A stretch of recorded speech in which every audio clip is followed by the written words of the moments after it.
De volta com o último bloco do programa UFO no Plural, a pauta de hoje é reforma política. Eu quero abrir esse bloco com o professor Edilson, falando sobre a questão do voto distrital. Você é a favor ou contra? Eu sou contra. E por quê, professor? Porque nós temos, hoje o sistema é o voto proporcional, ou seja, um partido ou uma coligação de partidos para cargos proporcionais, vereador, deputados, estadual e federal, ele obtém o número de cadeiras de acordo com a proporcionalidade, o percentual de votos sobre os votos válidos. Então ele já tem ali X cadeiras de acordo com o tamanho dele. Se um partido obtiver, por hipótese, 10% da votação dos votos válidos, ele faz 10% das cadeiras. O que é o voto distrital? O voto distrital, por exemplo, se dividiria o estado de Minas Gerais em distritos, em regiões, e em cada região se elegeria apenas o mais votado. Qual é o argumento que os defensores do voto distrital colocam? Bom, o candidato eleito estará mais próximo do eleitorado. Eu pergunto o seguinte: o Sindicato Rural de Uberlândia, os ruralistas, os agronegocistas, estariam melhor representados por um candidato do sem terra da região de Uberlândia? É claro que não. Quer dizer, a dimensão regional, ela é um aspecto da questão. Ela não é o mais importante. Além disso, haveria um grande problema. Imagine que um determinado partido obtivesse 49% dos votos em todos os distritos de Minas Gerais. Mas em cada um dos distritos, um outro partido tivesse 50% mais um dos votos.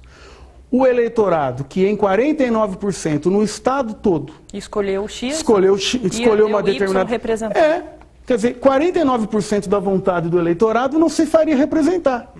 Então, e a outra alegação é para evitar também o chamado efeito tiririca, né? O problema do efeito tiririca, ou seja, o puxador de votos, ele é relativo.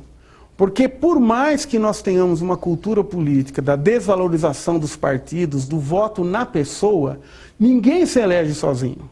Por que às vezes um candidato com muita votação não é eleito? Porque na soma dos votos do seu partido ou da sua coligação, não se atingiu o mínimo de representatividade para se eleger uma cadeira. Então, a noção de democracia representativa é essa. Alguém pode ter assento, um partido pode ter assento, se o seu conjunto de candidatos expressar uma legitimidade junto ao eleitorado. Né? E você, professor Siddhartha? Então, deixa eu levantar só mais um outro ponto sobre o voto distrital. Não é?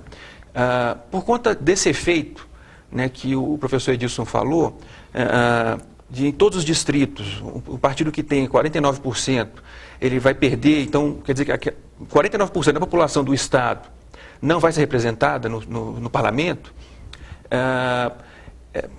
Como uma derivação desse efeito, a gente tem que minorias, também a representatividade delas vai cair.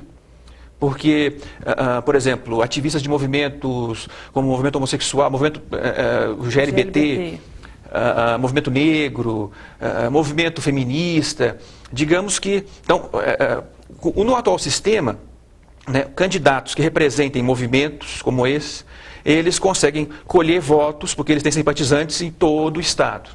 Se a gente estiver falando de deputado estadual ou federal. Sim. No distrital, você vai fatiar, né, os estados, e você vai fatiar também a capacidade dessas minorias se fazerem representar, porque elas vão ser sempre fragmentadas. Exatamente, vão ser fragmentadas nos distritos, e você vai diminuir a representação delas, né, no sistema político. Então esse também é um problema do distrital.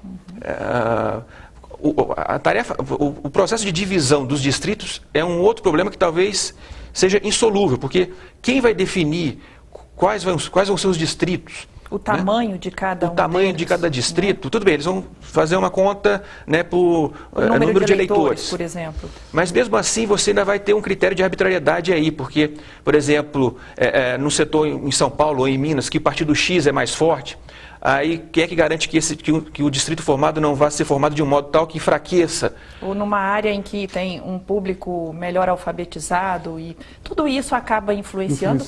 E há uma pressa para se votar, para se aprovar essa reforma, fala-se em maio, eu creio que o prazo está muito curto para tanta discussão. Isso, né? demonstra como os maiores beneficiários do atual sistema político, como a política que representam Eduardo Cunha e Renan Calheiros, ou Ronaldo Caiado, eles percebem que uma reforma política com participação popular, na linha do que a OAB, a CNBB, movimentos de luta pela terra, há 20 a 30 anos acumulam, isso é perigoso.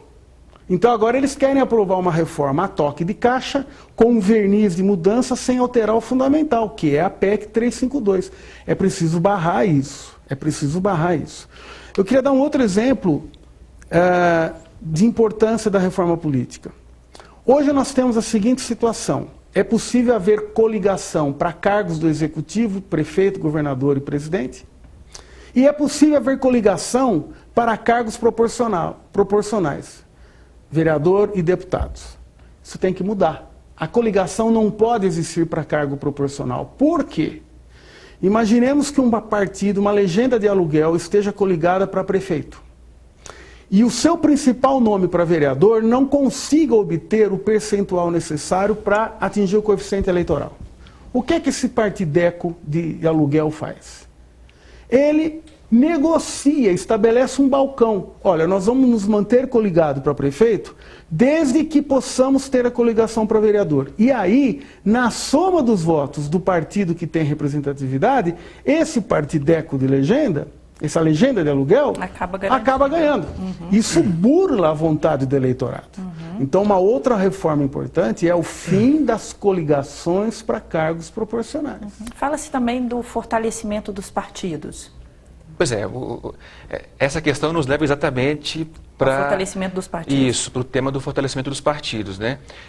Os cidadãos, eles deveriam ter sempre em mente que, quando eles estão votando para cargos do Legislativo, eles estão votando, na verdade, nos partidos, né? Então deveria ter uma atenção especial, todos deveríamos ter uma atenção especial, inclusive quando formos debater reforma política, para esse fato de que você não tem democracia sem partidos políticos fortes, que sejam representativos, né, de bases sociais diversas. Porque aí de projetos, de bandeiras. Né? Exatamente. Porque essa diversidade que representa a democracia. É a pluralidade. Perfeito. O que não está claro de forma alguma no sistema que nós temos partidos, uma infinidade de partidos de legenda ou partidos de aluguel, que ficam negociando, têm acesso ao fundo partidário, e aí eles ficam, eles usam o seu peso, por menor que seja, para negociar benesses para os seus políticos, né? Então, é fundamental, numa reforma política, numa discussão em torno de reforma política, o fortalecimento do partido. Isso implica, inclusive, em desconstruir a ideia de que existe uma relação entre o eleitor e um candidato favorito, o meu político, ou a pessoa em quem eu votei. Deveria ficar claro sempre que as pessoas, os políticos, eles estão inseridos em partidos e, portanto, correspondem a interesses ou pontos de vista ou ideologias. Grupo, né? De um grupo, né? Exato. Então eu não vou votar no fulano ou no ciclano porque eu achei ele legal e tal, mas quais são as ideias políticas dele? É preciso avançar muito, porque a gente está num país em que 70% dos eleitores, 2 anos depois, não lembra sequer em quem votou. Então, mas esse é um efeito, a baixa memória, desgaste, é um efeito da despolitização do processo eleitoral, da despartidarização. Quando eu elejo alguém, eu, por mais que não queira, estou depositando o meu voto numa concepção, num programa, numa dimensão programática, numa ideologia, e tem que ser assim. Então, uma possibilidade de reforma política que enfrenta essa questão que o Siddhartha estava colocando é o voto em listas fechadas de partidos. Isso causa arrepios. Voto proporcional em lista fechada. Porque vai dizer assim, não, mas aí os dirigentes dos partidos definirão. Sim, mas você está votando num partido. Num grupo. Num grupo. Né? Num conjunto de ideias que aquele grupo defende. Veja, o voto proporcional em listas fechadas é o sistema que tem na Alemanha, por exemplo. Que inclusive garante representatividade, por exemplo, para mulheres. Na Argentina você tem um sistema proporcional com lista fechada, em que o partido escolhe e você tem um parlamento argentino com 40% de mulheres. Aqui, não sei se são 18%. 18%. E veja, qual a vantagem disso? Hoje os partidos se desoneram dos compromissos de campanha. Justo. Partidos que são eleitos em torno de uma candidatura ao executivo, depois fazem de conta que não tem nada a ver. A responsabilização dos partidos hoje é muito frágil. Então, o fortalecimento da fidelidade partidária... Alia-se e desalia-se ao bel prazer. Se o Brasil fosse uma república parlamentarista, quem é que escolheria o chefe de governo? O parlamento. Nós somos uma república presidencialista. É verdade que hoje é uma república presidencialista com 2 primeiros ministros, né? O Renan e o Eduardo Cunha. Mas essa é uma distorção do momento, da conjuntura. É preciso fortalecer os partidos. Professor, e sobre unificação das eleições? Pois é. Eu tenho muitas reservas em relação a essa proposta. Porque... A alegação é de que isso tornaria as campanhas mais baratas. Então acaba com o financiamento empresarial. Isso torna mais barato ainda. Para isso, não o mecanismo de mudar o financiamento acho que seria mais útil, porque você acaba gerando um outro problema. Se você junta eleição presidencial, eleição estadual e a municipal, tudo no mesmo momento, você acaba gerando uma... a política vai ficando muito paroquial, porque você fica muito mais atento agora a questões que são locais, quando nós temos importantes problemas que só podem ser resolvidos em esfera nacional, estadual, regional. Então, é importante você ter uma separação para ter o eleitor pensando em 2 momentos distintos, em 2 ordens de problemas. Obrigações distintas. Exatamente. Né? Você concorda com a opinião do professor Siddhartha? Em parte. Aqui temos parcialmente uma divergência. O argumento de baratear campanha, isso é bobagem. Infundada, na sua opinião. Infundada, porque você tem que enfrentar a questão do financiamento privado de campanha. Agora, é verdade isso que o Siddhartha está falando. Por outro lado, eleições gerais unificadas, né, você permitiria que todas as questões, das municipais da União, fossem enfrentadas talvez com maior aglutinação ideológica. Esse fisiologismo hoje do candidato a prefeito, ele é da base do governo federal, mas na eleição municipal ele se alia com outra perspectiva. Mas eu reconheço que é um tema polêmico. Isso talvez merecesse maior aprofundamento. É mais ou menos como a questão do voto obrigatório ou facultativo. Um grande expoente da esquerda no Brasil, do pensamento crítico, como Florestan Fernandes, sempre defendeu o voto obrigatório, porque diz que isso induz a educação política das massas, o exercício da cidadania. Numa tradição liberal, se o voto é um direito, não deve ser encarado como uma obrigação. É uma polêmica.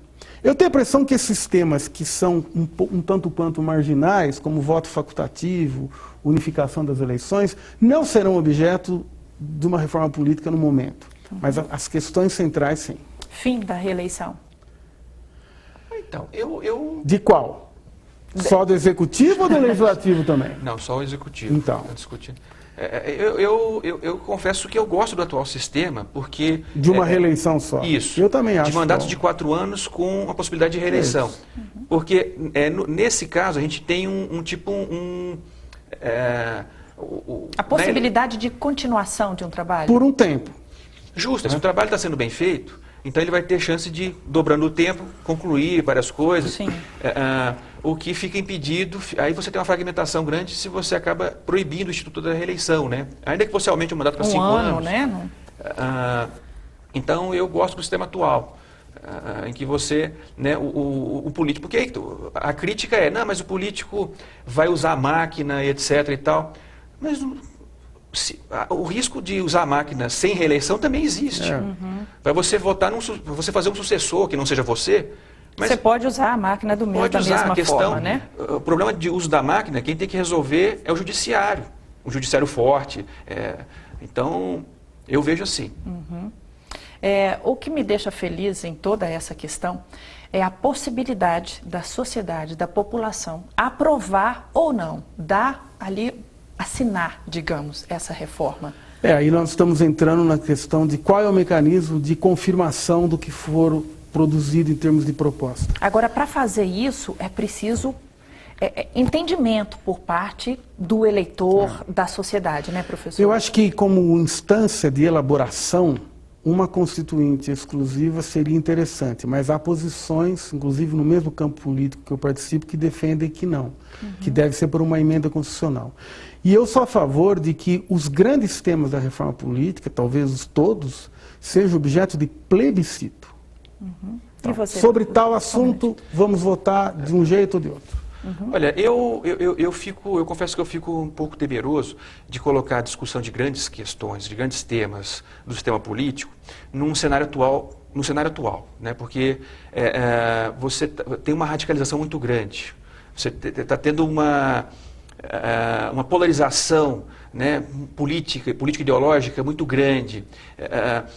Por exemplo, isso remete inclusive no tema do fortalecimento dos partidos, né? O partido que hoje nós temos, aliás, há tempos, que é referência de partido, é o Partido dos Trabalhadores, não é? Aí, na conjuntura atual, você tem um movimento forte no sentido de um antipetismo, né? Como se o problema fosse a existência de um partido. Quando, na verdade, o problema está no fato de que não existem outros partidos fortes. Se essa massa insatisfeita tivesse partidos fortes, isso já seria um indício de maturidade política. Não vemos nos Estados Unidos ou na Inglaterra um trabalhista propondo a destruição do conservador, como a gente está vendo atualmente. Então, você tem um caldo de ódio que está fermentando aí. Inclusive, eu acho que esse não é um momento... Me pergunto se esse seria um momento mais favorável para a gente discutir, colocar a plebiscito, chamar a população para opinar, ou esperar esfriar um pouco os ânimos, para poder pensar com mais calma e assim decidir. O fato é, a questão é complexa, vamos torcer, né, para que todo mundo trabalhe de forma efetiva e com o máximo de consciência. Foi muito bom falar com vocês, obrigada pelos esclarecimentos. Eu que agradeço. E assim a gente encerra mais uma edição do programa UFO no Plural. Claro, eu quero agradecer a você que está em casa pela audiência e pela preferência. Nosso próximo encontro, você já sabe, semana que vem. Um abraço para você e até lá.